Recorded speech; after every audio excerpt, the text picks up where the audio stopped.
Jemaat yang terkasih di dalam Yesus, salam sejahtera bagi kita semua. Sebelum kita memasuki ibadah Sabtu Sunyi, kita akan memasuki warta sebagai berikut. Ibadah Sabtu Sunyi pada hari ini dengan tema pengharapan di tengah duka akan dilayani oleh Penatua Setio Maunduro. Kemudian ibadah Minggu Paskah pada esok hari akan dimulai pada pukul 7 pagi dengan tema Menjadi Manusia Paskah, dilayani oleh Penatua Setio. Mari kita mempersiapkan diri kita untuk memasuki ibadah ini dalam saat teduh.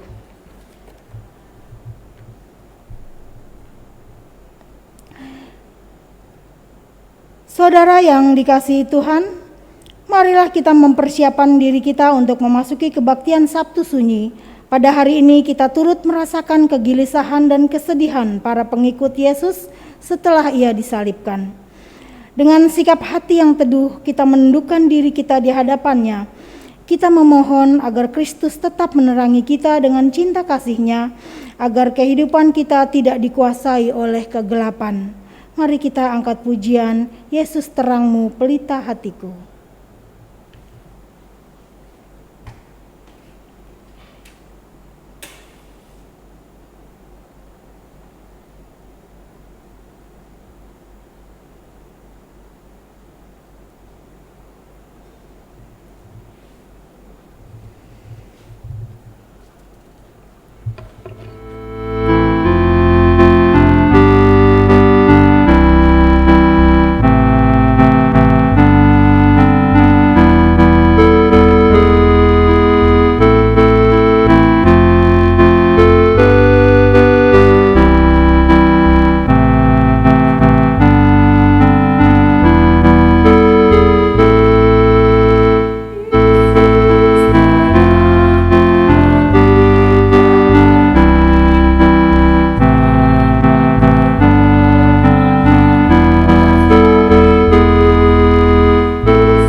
Aku melayangkan mataku ke gunung-gunung.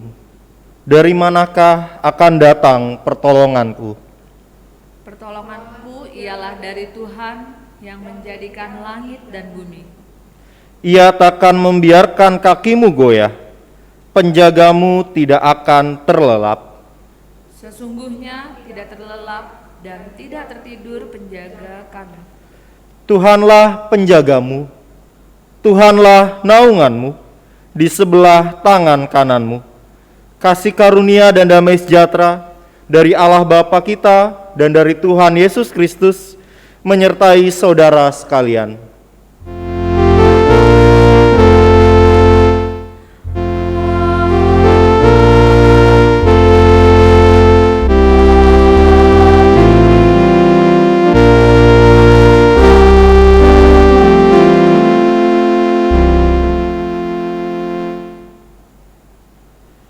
Jemaat, mari kita membaca Ayub dari pasal 14 ayat yang pertama sampai dengan ke-6 dengan penuh penghayatan. Manusia yang lahir dari perempuan, singkat umurnya dan penuh kegelisahan, seperti bunga ia berkembang, lalu layu. Seperti bayang-bayang ia hilang lenyap dan tidak dapat bertahan. Masakan engkau menunjukkan pandanganmu kepada orang seperti itu dan menghadapkan kepadamu untuk diadili? Siapa dapat mendatangkan tahir dari najis? Seorang pun tidak. Jikalau hari-harinya sudah pasti dan jumlah bulannya sudah tentu padamu dan batas-batasnya sudah kau tetapkan sehingga tidak dapat dilangkahinya. Hendaklah kau alihkan pandanganmu daripadanya agar ia beristirahat sehingga ia seperti orang upahan dapat menikmati harinya. Mari kita angkat pujian dari KJ 26, mampirlah dengar doaku.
Mari kita kembali membaca Ayub 14 ayat yang 7 sampai dengan 14 dengan penuh penghayatan. Karena bagi pohon masih ada harapan, apabila ditebang ia bertunas kembali dan tunasnya tidak berhenti tumbuh. Apabila akarnya menjadi tua di dalam tanah dan tunggulnya mati di dalam debu, maka bercemilah ia seperti disiumnya air dan dikeluarkannyalah ranting seperti semai. Tetapi bila manusia mati, maka tidak berdayalah ia bila orang binasa. Dan di manakah ia? Seperti air menguap dari tasik dan sungai surut dan menjadi kering. Demikian juga manusia berbaring dan tidak bangkit lagi sampai langit hilang lenyap. Mereka tidak terjaga dan tidak bangun dari tidurnya. Kiranya engkau menyembunyikan aku di dalam dunia orang mati, melindungi aku sampai murkamu surut, dan menetapkan waktu bagiku, kemudian mengingat aku pula. Kalau manusia mati, dapatkah ia hidup kembali? Kalau manusia mati, dapatkah ia hidup kembali? Maka aku akan menaruh harap selama berhari-hari pergumulanku, sampai tiba giliranku. Mari kita angkat pujian, mampirlah dengar doaku.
Jemaat yang dikasihi Tuhan, dalam kerendahan hati mari kita bersatu dalam doa, mempersiapkan diri kita menyambut sabda Allah.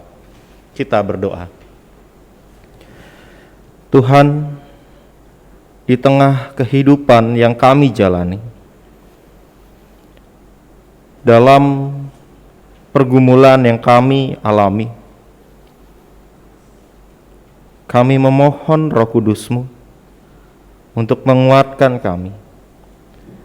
Dan kiranya Tuhan, kami dapat merespon bahwa dalam pergumulan yang kami rasakan, ada harapan di dalamnya. Ada harapan yang membawa kami hidup dengan penuh rasa syukur. Harapan yang mengajarkan kami bahwa kami tidak sendiri.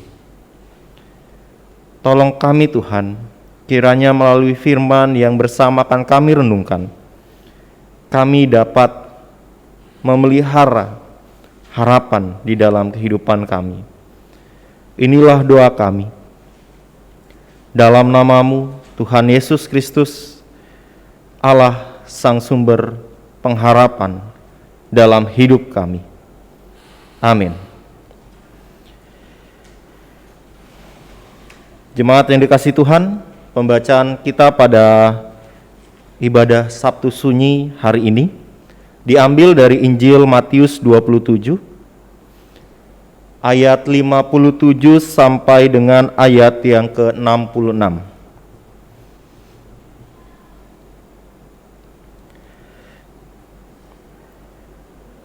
Yesus dikuburkan. Menjelang malam, datanglah seorang kaya, orang Arimatea, yang bernama Yusuf, dan yang telah menjadi murid Yesus juga. Ia pergi menghadap Pilatus dan meminta mayat Yesus. Pilatus memerintahkan untuk menyerahkannya kepadanya. Dan Yusuf pun mengambil mayat itu, mengapaninya dengan kain lenan yang putih bersih, lalu membaringkannya di dalam kuburnya yang baru, yang digalinya di dalam bukit batu, dan sesudah menggulingkan sebuah batu besar ke pintu kubur itu, pergilah ia. Tetapi Maria Magdalena dan Maria yang lain tinggal di situ, duduk di depan kubur itu. Keesokan harinya, yaitu sesudah hari persiapan, datanglah imam-imam kepala dan orang-orang Farisi bersama-sama menghadap Pilatus, dan mereka berkata, "Tuan, kami ingat bahwa si penyesat itu sewaktu hidupnya berkata, 'Sesudah 3 hari aku akan bangkit.' Karena itu perintahkanlah untuk menjaga kubur itu sampai hari yang ketiga. Jikalau tidak, murid-muridnya mungkin datang untuk mencuri dia, lalu mengatakan kepada rakyat, 'Ia telah bangkit dari antara orang mati,' sehingga penyesat yang terakhir akan lebih buruk akibatnya daripada yang pertama." Kata Pilatus kepada mereka, "Ini penjaga-penjaga bagimu, pergi dan jagalah kubur itu sebaik-baiknya." Maka pergilah mereka, dan dengan bantuan penjaga-penjaga itu, mereka mematerai kubur itu dan menjaganya. Jemaat yang dikasihi Tuhan, demikianlah Injil Tuhan Yesus Kristus. Yang berbahagia ialah mereka yang mendengarkan firman Tuhan dan yang memeliharanya. Hosiana.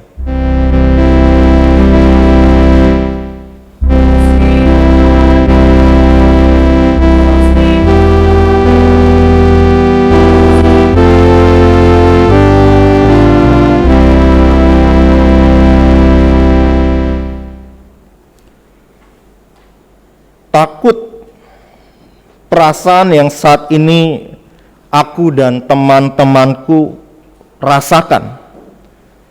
rasa yang sangat berbeda dengan apa yang aku dan teman-temanku rasakan saat memasuki kota ini. Saat itu, meskipun aku sendiri tidak terlalu mengerti mengapa guru kami lebih memilih keledai sebagai tumpangan untuk memasuki kota ini, tapi hal itu bukan masalah besar bagi aku dan teman-teman. Karena pada saat itu perasaan bingung tertutupi dengan sebuah sorak-sorai yang banyak yang berasal dari orang-orang yang menyambut kami. Rasanya sungguh luar biasa untuk kami yang dahulu bukan siapa-siapa dan pada saat ini disambut dengan sangat meriah. Aku tahu bahwa karena guruku inilah kami disambut bagaikan seorang penyelamat.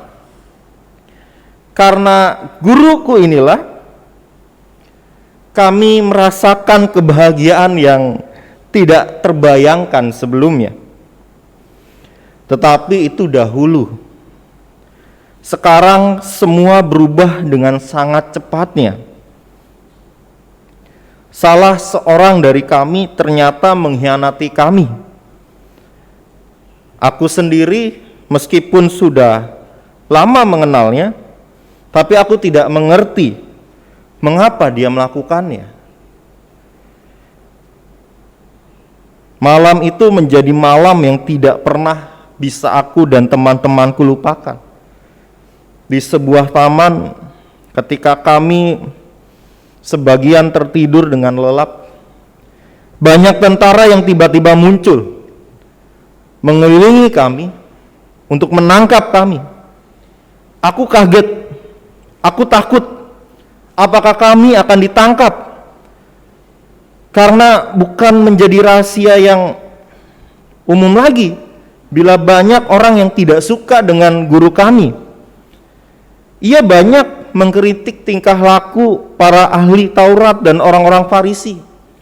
Dan juga beberapa waktu yang lalu pernah guru kami memporak-porandakan para penjual di Bait Allah. Tetapi kami pada saat itu tidak merasa takut, karena kami yakin bahwa guru kami bukanlah orang biasa. Dia banyak melakukan mukjizat di hadapan kami. Bahkan pernah satu kali angin ribut diredakannya. Orang yang kerasukan setan dihardiknya. Bahkan peristiwa penyembuhan orang sakit banyak ia lakukan.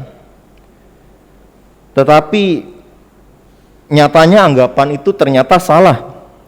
Saat malam ia ditangkap, ia tidak berdaya. Bahkan saat temanku mencoba membela dengan pedang, ia meminta untuk menyarungkan pedangnya. Aku takut, aku cemas. Apakah aku akan tertangkap juga seperti guruku? Aku ingin melawan para tentara itu, tetapi aku sendiri tidak mempunyai pengalaman bertarung. Dan terlebih mereka mempunyai senjata yang lengkap. Di tengah kegelapan malam, aku bersembunyi. Takut, jangan-jangan aku ditangkap. Jangan-jangan aku diperhadapkan seperti guruku. Aku lihat dari kejauhan, ia dibawa ke sebuah pengadilan yang aku tahu pengadilan ini tidak adil untuknya. Tetapi kenapa ia tidak memberontak, menjadi sebuah pertanyaan dalam diriku. Aku tahu bahwa guruku mempunyai kuasa untuk hal itu, karena ia begitu banyak membuat mukjizat di hadapan kami. Pada saat itu aku mengharapkan dia sekali lagi melakukan mukjizatnya di hadapan banyak orang. Tetapi tidak. Sepanjang hari yang kulihat hanyalah seorang yang mendapatkan siksaan yang begitu kejam. Ia harus memikul salibnya sendiri. Inginku menolongnya, tetapi apa daya, ketakutan membuatku mematung, tidak dapat berbuat apapun. Terlebih ketika hari sudah hampir memasuki sore hari,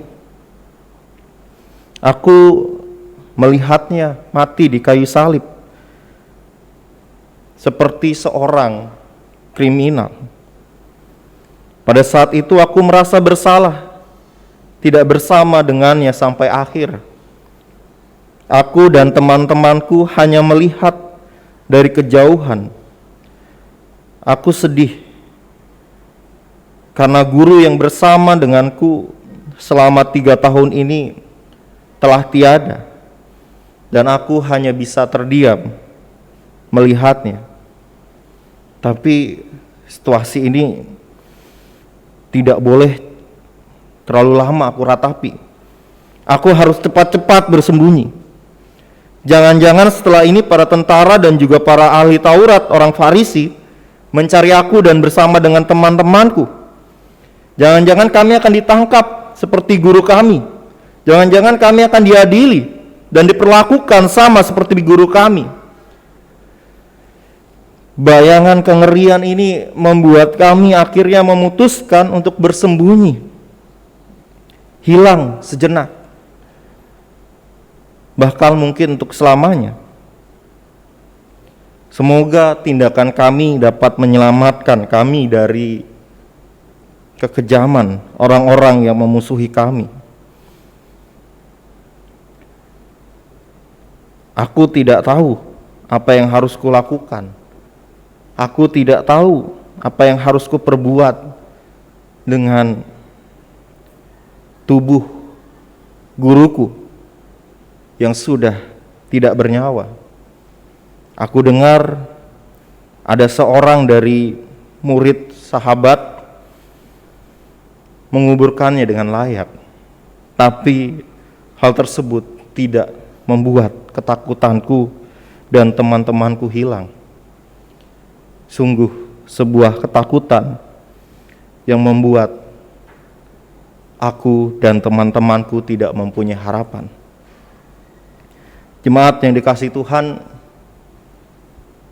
itu adalah sebuah imajinasi ketika diri kita menjadi salah seorang murid Kristus di dalam perjalanan saat Kristus ditangkap, diadili, bahkan mati di kayu salib. Mungkin kita menjadi pribadi yang tidak mempunyai harapan lagi ketika guru kita, juru selamat kita mati di kayu salib. Sebuah harapan yang rasanya berat untuk kita punyai. Tetapi jemaat sekalian, pada perenungan Sabtu Sunyi ini, kita diajak untuk kembali mengingat bahwa harapan itu akan selalu ada di dalam perjalanan hidup kita. Pada saat ini, di tengah ketidakpastian kondisi ekonomi, sosial, bahkan dalam situasi kita bergereja, ketika kita melihat rasanya harapan itu menjadi sesuatu yang mahal untuk kita punyai. Tetapi kebangkitan Kristus yang akan kita rayakan pada esok hari memberikan sebuah pembelajaran kepada kita bahwa sekecil apapun harapan yang ada dalam diri kita menjadi sebuah cahaya di tengah kegelapan yang terus kita pelihara untuk tidak mati. Harapan seperti yang Ayub rasakan di dalam hidupnya saat kehidupannya berubah total. Ia kesal, ia marah, terlebih ia putus asa. tetapi ia tetap terus berpengharapan. Ia tetap mengajarkan kita bagaimana mempunyai harapan di dalam pergumulan kita. Selamat memelihara pengharapan di dalam Tuhan Yesus Kristus. Kiranya kebangkitannya pada esok hari untuk kita ingat, untuk kita rasakan bersama, menjadi sebuah api di tengah kegelapan yang saat ini kita rasakan. Selamat berpengharapan di dalam Tuhan kita, Yesus Kristus. Amin.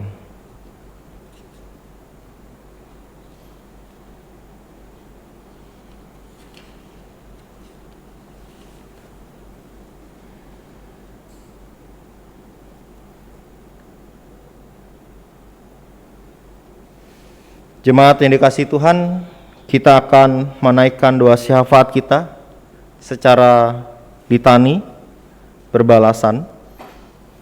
Mari kita berdoa. Ya Bapa, Anak dan Roh Kudus, kami datang dalam kelemahan kami sebagai manusia. Kami datang memohon belas kasihan dan lawatan-Mu. Dengarkanlah seruan kami. Dalam Yesus kami memohon. Dengarkanlah permohonan kami. Kami berdoa, memohon pertolongan bagi saudara-saudara kami yang dalam kondisi sakit, lemah tubuh, ataupun dalam pemulihan. Kami berdoa bagi anggota jemaat-Mu, terkhusus di GKI Pulau Mas, agar tangan penyertaan-Mu bersama dengan mereka, agar dalam kondisi saat ini, untuk kami mendoakan agar jemaat-Mu bisa pulih dengan keadaan yang lebih baik. Dalam Yesus kami memohon. Dengarkanlah permohonan kami. Kami berdoa memohon lawatan Tuhan bagi gereja-Mu di tempat ini. Kami berdoa untuk para pelayan Tuhan. Kami berdoa untuk para penetua, aktivis, dan juga keluarga besar GKI Pulau Mas, baik di Induk maupun di Bajem Harapan kita. Ajarkan kami untuk tetap saling mendukung dan menguatkan. Biarlah langkah kami makin sederap untuk memuliakan Tuhan melalui gereja ini. Dalam Yesus kami memohon. Dengarkanlah permohonan kami. Kami berdoa memohon belas kasihan Tuhan untuk dunia ini, terlebih negara kami, Indonesia. Kami memerlukan pemulihan daripada-Mu ya Allah. Bumi kami sedang menjerit, ada begitu banyak penderitaan, kesusahan, ketidakadilan dan kekerasan. Kami mohon lawatan Tuhan bagi para pemimpin negara kami, juga bagi kami sebagai warga negara. Pakailah kami ya Allah, agar melalui tangan-tangan kami yang Tuhan berkati ini, Indonesia dan juga dunia ini dapat makin merasakan kehangatan cinta kasih-Mu. Dengarkanlah seruan kami, karena kami berdoa di dalam nama Kristus yang telah mengajar kami berdoa. Bapa kami yang ada di surga, dikuduskanlah nama-Mu, datanglah kerajaan-Mu, jadilah kehendak-Mu di bumi seperti di surga. Berikanlah kami pada hari ini makanan kami yang secukupnya, dan ampunilah kami akan kesalahan kami, seperti kami juga mengampuni orang yang bersalah kepada kami. Dan janganlah membawa kami ke dalam pencobaan, tapi lepaskanlah kami daripada yang jahat. Karena Engkaulah yang punya kerajaan, dan kuasa, dan kemuliaan sampai selama-lamanya. Amin.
Pulanglah dalam pengharapan akan janji Allah. Ia terus berkarya, walaupun dalam situasi kehidupan yang berat. Jalanilah hidup dengan teguh, dan setialah melakukan panggilannya. Syukur kepada Allah. Tuhan memberkati kita dan melindungi kita. Tuhan menyinari kita dengan wajah-Nya dan memberkati kita dengan kasih karunia. Tuhan menghadapkan wajah-Nya kepada kita dan memberi kita damai sejahtera. Amin.